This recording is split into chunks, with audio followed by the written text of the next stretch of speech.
Zai was 5 years old when his life ended and began.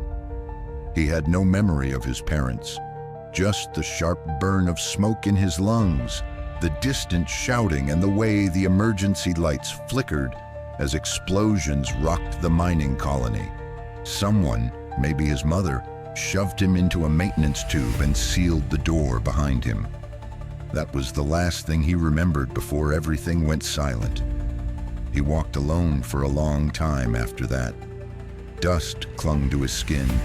Hunger gnawed at him, but he kept going, pulled by the shimmer of lights on the horizon, past the wreckage, past the smoke, until he stumbled into a place made of dented steel and noise.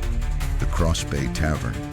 The building squatted on the edge of a bustling spaceport like a retired war machine.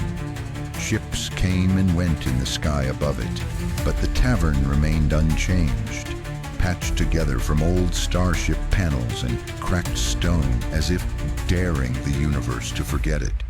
Inside, behind a stained bar, stood a man with broad shoulders, gray at his temples, and a scowl carved into his face like it had never left. Doggin. He didn't ask who Zai was or where he came from. He just tossed a mop toward the child's feet and muttered, "If you're not dead, clean the blood near table 5. And Zai did.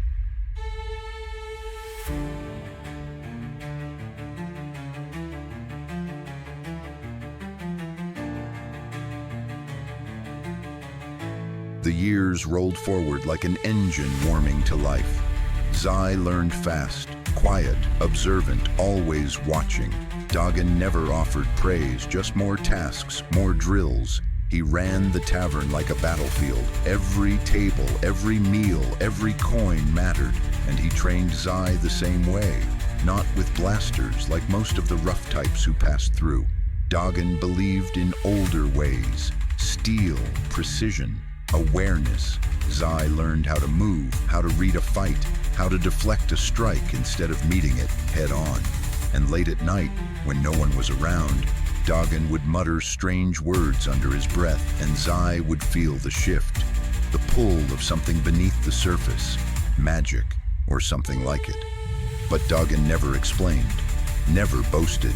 He just trained Zai with hard eyes and harsh words, like the lessons were bricks to build armor. To most people, Doggin was just an angry old man with a sword on his back and no patience. But Zai saw something more. He never said it out loud, but in the quiet corners of his mind, Doggin was something close to a hero, a silent protector.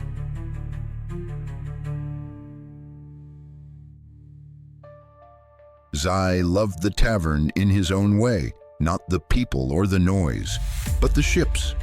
The tavern sat near a dusty landing strip where all kinds of vessels touched down. Pirate rigs, cargo haulers, bounty ships, with hulls scorched from atmospheric skims. Zai would wipe tables while keeping one eye on the sky, listening for the whine of engines and cataloging every ship that landed. He could name dozens by ear alone. After his chores, he'd slip out to the junkyard behind the tavern, a graveyard of starship parts and forgotten tech. That was his sanctuary. He rebuilt old comm nodes, patched torn wiring, and restored inert nav cores just to see them glow again. Once he'd salvaged a partial cockpit and wired it into a functioning simulator. It didn't fly, but in his mind, it soared. He flew every day out into the stars, beyond the war-torn planets, into the unknown. He never told anyone about that place, especially not Doggin. Fixing ships was the only time he felt in control. Machines made sense. They didn't yell or lie or hide things. They broke, and he fixed them. Simple. And yet, as much as he longed to leave, something kept him there. Maybe it was Doggin. Maybe it was fear.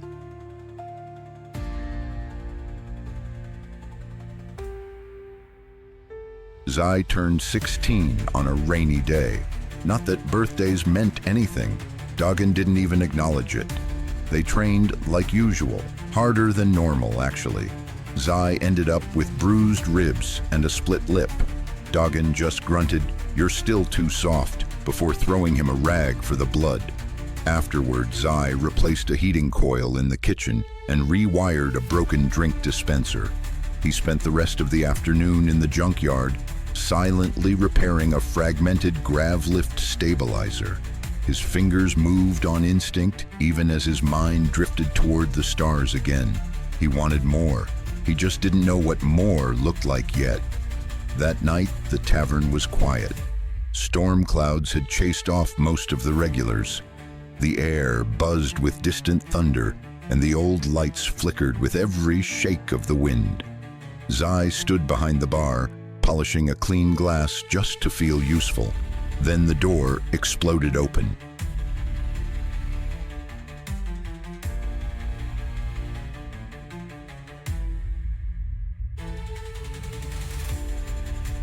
It didn't creak or swing. It slammed open, cracked against the wall, as a body flew through it and crashed to the floor in a tangled heap of limbs and torn fabric. A table splintered under the weight, glass and metal scattering across the floor. Zai dropped the glass. The figure didn't move at first, just a groan, muffled and low. Then 3 men stomped in behind him, wide-shouldered, rough, their boots soaked with mud. Their expressions were murder. One of them spat, "Should have finished you in the pit." Another kicked over a chair. He was faster than he looked, not fast enough. Zai stood frozen, eyes flicking to the man on the floor. He couldn't see much, just a tangle of black fabric and dirt. The stranger tried to push himself upright, but barely managed to sit up on one elbow. He didn't say a word, didn't scream or beg or explain, just breathed, sharp and steady, his eyes hidden by his hair, blood trickling down one side of his face. The 3 pursuers fanned out, circling the broken table like predators. Zai looked to Doggin, who had stepped into the doorway from the back room. He said nothing, didn't even raise an eyebrow. Zai felt something in the air change. Not fear, not exactly tension. The kind that buzzed in your teeth before a fight breaks out. The kind he'd felt 1,000 times before someone threw the first punch. But this was sharper, thicker, like the moment just before a ship jumped to light speed. The man on the floor pushed himself a little higher. Zai couldn't explain why, but something inside him moved. He stepped out from behind the bar, just slightly. Not enough to draw attention, but enough to show he hadn't run. The 3 men hadn't noticed him yet. They were too focused on the stranger who had yet to say a single word. He just looked up, locked eyes with Zai for half a second, and in that half second, something passed between them. An unspoken pull, like recognizing a shadow you'd seen in your dreams. Zai swallowed hard. Everything was about to change.